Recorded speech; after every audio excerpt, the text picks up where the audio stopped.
일이 있은 후에 바울이 마게도냐와 아가야를 거쳐 예루살렘에 가기로 작정하여 이르되 내가 거기 갔다가 후에 로마도 보아야 하리라 하고 자기를 돕는 사람 중에서 디모데와 에라스도 두 사람을 마게도냐로 보내고 자기는 아시아에 얼마 동안 더 있으니라.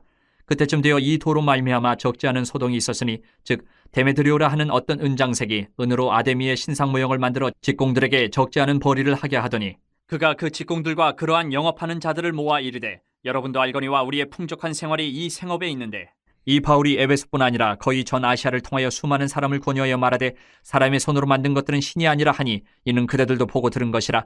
우리의 이 영업이 천하여질 위험이 있을 뿐 아니라 큰 여신 아데미의 신전도 무시당하게 되고 온 아시아와 천하가 위하는 그의 위엄도 떨어질까 하노라 하더라.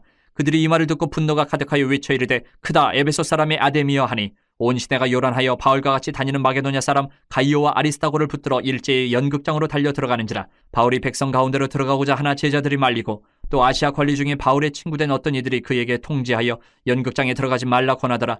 사람들이 외쳐 어떤 이는 이런 말을 어떤 이는 저런 말을 하니 모인 무리가 분란하여 태반이나 어찌하여 모였는지 알지 못하더라. 유대인들이 무리 가운데서 알렉산더를 권하여 앞으로 밀어내니 알렉산더가 손짓하며 백성에게 변명하려 하나 그들은 그가 유대인인 줄 알고 다 한 소리로 외쳐 이르되 크다 에베소 사람이 아데미여 하기를 2시간이나 하더니 서기장이 무리를 진정시키고 이르되 에베소 사람들아 에베소 시가 큰 아데미와 제우스에게서 내려온 우상의 신전지기가 된 줄을 누가 알지 못하겠느냐. 이 일이 그렇지 않다 할 수 없으니 너희가 가만히 있어서 무엇이든지 경솔히 아니하여야 하리라. 신전의 물건을 도둑질하지도 아니하였고 우리 여신을 비방하지도 아니한 이 사람들을 너희가 붙잡아 왔으니 만일 데메드리오와 그와 함께 있는 직공들이 누구에게 고발할 것이 있으면 재판날도 있고 총독들도 있으니 피차 고소할 것이요 만일 그 외에 무엇을 원하면 정식으로 민회에서 결정할지라. 오늘 아무 까닭도 없는 이 일에 우리가 소요 사건으로 책망받을 위험이 있고 우리는 이 불법 집회에 관하여 보고할 자료가 없다 하고 이에 그 모임을 흩어지게 하니라. 오늘 본문은 거짓에 휩쓸린 사람들이 어떻게 정말 선동이 돼서 움직이는가 그 결과를 우리가 볼 수 있습니다. 그리고 또 예전에 예수님이 살아계실 땅에 계실 때 대제사장 선동에 휩쓸려서 예수님을 십자가형에 처하라고 외쳤던 그 유대인들의 그 무리의 모습이 오늘 이 에베소 사람들의 모습에서 또 막 중첩돼서 나타나는 것 같습니다. 마치 예수님이 갈릴리에서 처음 사역 시작하실 때처럼 이 에베소 사역을 시작한 바울은 이 에베소를 떠날 때도 예수님 모습처럼 그냥 훌쩍 떠나요. 오늘 한번 보면 23절부터 27절까지를 보면 대제사장 서기관들이 예수님 때문에 자신들의 그 입지가 좁아지는 것을 느끼면서 사람들을 선동해서 예수님을 십자가에 달린 것처럼 오늘 에베소에 등장하는 에베소 아데미 신상을 만들어서 팔고 있는 이 은장색 데메드리오라는 사람이 나타나요. 자기 수입이 줄어드는 것 때문에 사람들을 선동을 합니다. 데메드리오라는 사람은 바울이 전하는 복음 때문에 자기 수입이 줄어요. 그것 때문에 또 아데미 신전의 위엄도 무시당할 수 없다 이렇게 주장을 합니다. 그런데 이 장면이 또 중첩이 되는 것이 이들이 추구하는 아데미 신전의 위엄이 지금 실추되고 있다라는 것과 예수님 땅에 계실 때 예루살렘의 유대인들이 추구하는 성전의 위엄 이거는 별반 다르지 않아요. 우상신전의 위엄을 걱정하는 거나 예수님 당시 유대인들이 예루살렘 성전의 위엄을 걱정하는 거나 결국은 데메드리오와 함께한 자들이나 유대인들은 신전이나 성전을 통해서 결국은 자기 기득권을 지키려는 사람들이었어요. 여러분 이렇듯이 복음에 대한 세상의 적대적인 행위는요 외견상으로 보면 인간의 눈으로 보면 그럴듯해요. 아 우리의 신이 모욕당했다.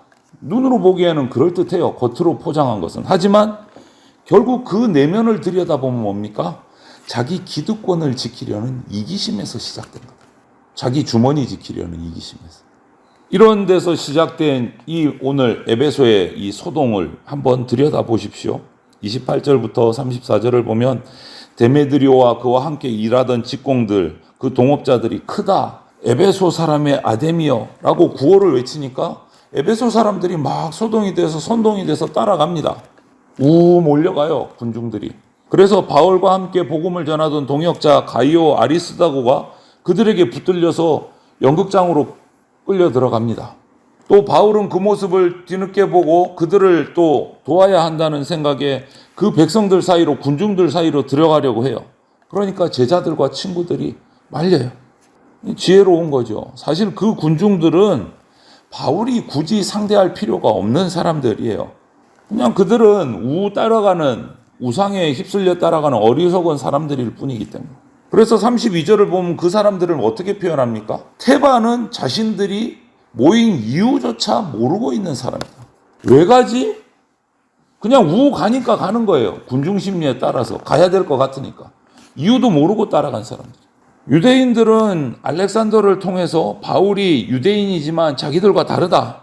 바울을 이 기회에 몰아내자. 이렇게 주장하려고 했던 것 같아요. 33절을 보니까. 바울을 에베소에서 쫓아내려고, 핍박하려고.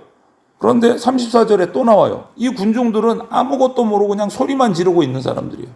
그냥 거짓에 선동돼서 군중 심리에 이끌려서 그냥 따라가는 거예요. 뭐가 옳고 그른지 분별하지도 못하는 사람들.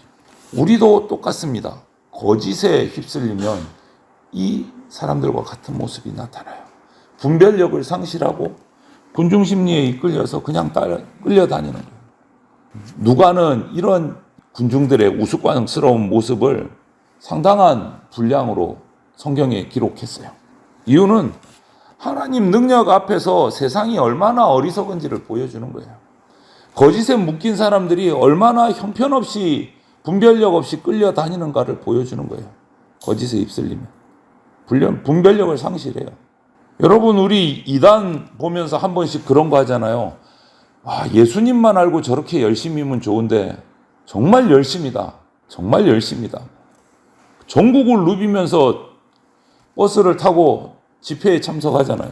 여러분, 그 모습이 꼭 이 모습인 거예요. 무엇 때문에 가야 하는지, 가서 무엇을 얻을 것인지 전혀 몰라요. 그냥 가는 거예요. 거짓에 휩쓸려서. 분별력 없이.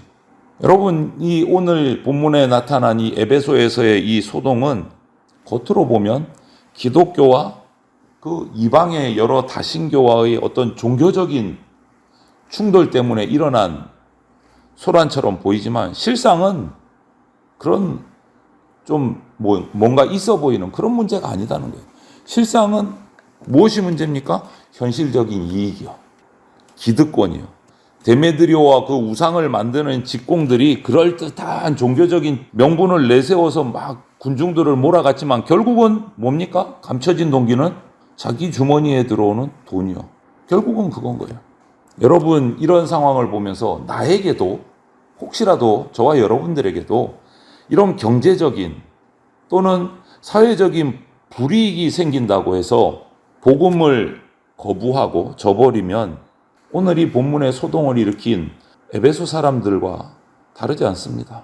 자기 주머니 챙기는 이기적인 사람, 그것도 모르고 거짓에 휩쓸려서 이리저리로 끌려다니는 군중들, 그 모습하고 우리 모습하고 다를 게 하나도 없어져요. 기억하십시오. 복음은 분명히 우리 인간적인 탐심하고 충돌됩니다. 부딪힐 수밖에 없습니다. 그리고 믿음은 욕심을 버린 자리에 믿음이 들어가서 채워집니다. 이것을 우리가 기억해야 돼요. 탐심을 버리지 못하면, 욕심을 버리지 못하면 우리에게 복음은 들어올 수도 없고 믿음은 자리 잡을 수도 없습니다. 이런 소동이 일어나자 이제 막 끌려 들어가서 뭔가 큰 일이 벌어질 것 같으니까 에베소 의회의 서기장이었던 사람이 나서요. 40절에 보니까 이 소동은 지금 불법이다. 정당하지 않다.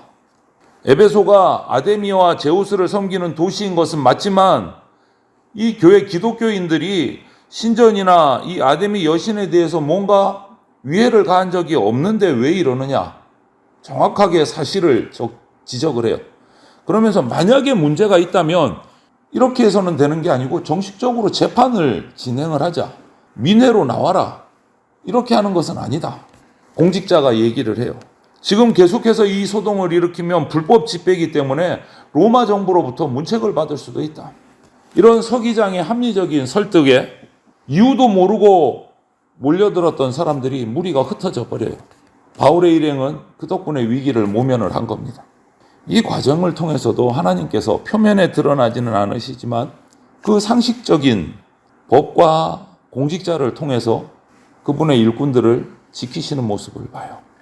누가는 이 사도행전을 기록하면서 오늘 또 비교가 되는 것이 앞서 오늘 19장인데 그 앞장에서 고린도 갈리오 총독의 판결 이야기와 마찬가지로 교회는 로마 사회의 불법 집단으로 취급될 이유가 전혀 없다라는 것을 또 한 번 강조하고 있는 거예요.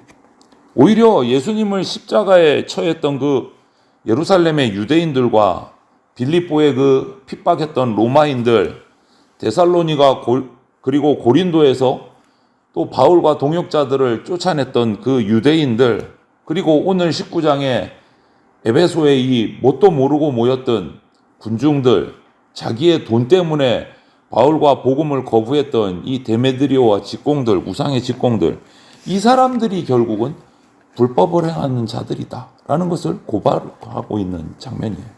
교회는 정당한 모임이다 라는 것을 증명하고 있는 거예요. 여러분, 이런 모습들을 보면서 우리는 기억해야 할 것이 교회가 그리스도인들인 저와 여러분이 예수님의 모습을 닮아가면 닮아갈수록 세상은 불법적인 방법으로 우리를 핍박할 수밖에 없다. 안타깝지만 세상은 사탄의 세력에 붙들린 바 되어 있기 때문에 우리가 예수님을 닮아갈수록, 교회가 예수님께 가까이 나아갈수록 세상으로부터 핍박받게 돼 있다라는 것을 우리는 기억해야 됩니다. 하지만 예수님이 부활하심으로써 세상의 이 악을 이기고 죽음을 이기고 구원의 길을 열어주셨던 것처럼 교회도 예수 그리스도를 닮아가고 복음의 올바른 길을 걸어갈 때 악한 세상을 이길 힘을 또 하나님이 바울과 이 동역자들을 보호하신 것처럼 보호해 주신다라는 것을 우리가 믿음으로 복음을 들고 나가야 됩니다. 그래서 이 사실을 기억하면서 세상에서 어떠한 복음 때문에 받는 억울한 일, 불이익들을 당하더라도 우리는 결국 마지막 승리는 우리의 것이다 라는 것을 확신하고 믿음으로 오늘도 복음 붙들고 예수 그리스도를 닮아가는 예수 그리스도의 제자의 삶을 저와 여러분들이 살아갈 수 있기를 주님의 이름으로 축원을 드립니다. 아멘.